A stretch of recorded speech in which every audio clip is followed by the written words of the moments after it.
अक्टूबर 2019 में उसने अपनी नौकरी से इस्तीफ़ा दे दिया और 29 नवंबर को शादी करके ओडिशा आ गई। वहाँ पर उसने अपना जन्मदिन मनाया और 16 जनवरी 2020 को गुजरात के भरूच शहर में शिफ्ट हो गई, जहाँ उसके पति पहले से काम कर रहे थे। 1 साल तक उसने अपने नए गृहस्थ जीवन को संजोया, लेकिन धीरे धीरे उसे अपने करियर की चिंता सताने लगी। अनजान शहर, नया माहौल, फिर से सब कुछ शुरू करना आसान नहीं था। उसने नौकरी ढूंढनी शुरू की, लेकिन राह आसान नहीं थी।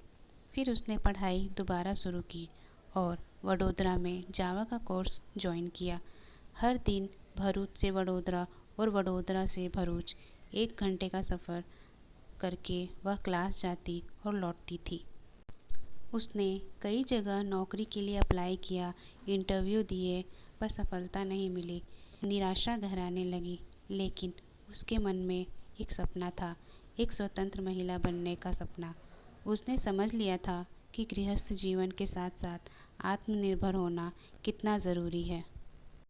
लगातार कोशिशों के बाद सितंबर 2020 में गांधीनगर की एक आईटी कंपनी से उसे जॉब ऑफ़र मिला। वो पल उसकी आंखों में आंसू और चेहरे पर मुस्कान दोनों लेकर आया।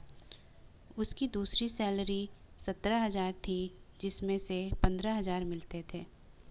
14 सितंबर को उसने अपने पति के साथ गांधीनगर जाकर ज्वाइनिंग प्रक्रिया शुरू की और उसी शाम भरूच लौट आई। तभी दुनिया ने पहली बार सुना कोविड-19 का नाम। सितंबर से दिसंबर 2020 तक उसे घर से काम करने का मौका मिला। 4 जनवरी 2021 को ऑफिस फिर से खुला और वह अपने पति के साथ गांधीनगर शिफ्ट हो गई। वहाँ एक हॉस्टल ढूंढा और अपने ऑफिस ज्वाइन किया और उसके पति भरूच लौट आए। छुट्टियों में वह भरूच आया जाया करती थी। मार्च में शादी के करीब 1 साल बाद उसके मम्मी पापा पहली बार झारखंड से भरूच मिलने आए। उसके मम्मी पापा का बहुत मन था एक बार हवाई जहाज़ में सफ़र करने का। उसे उनका वो सपना भी पूरा करने का सौभाग्य मिला। उसने अपने मम्मी पापा के लिए ख़ास तौर पर एक एयर टिकट बुक करवाया।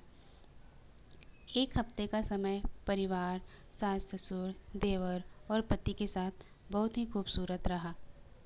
लेकिन इस खुशियों भरे समय के कुछ ही दिनों बाद एक झकझोर देने वाली खबर आई।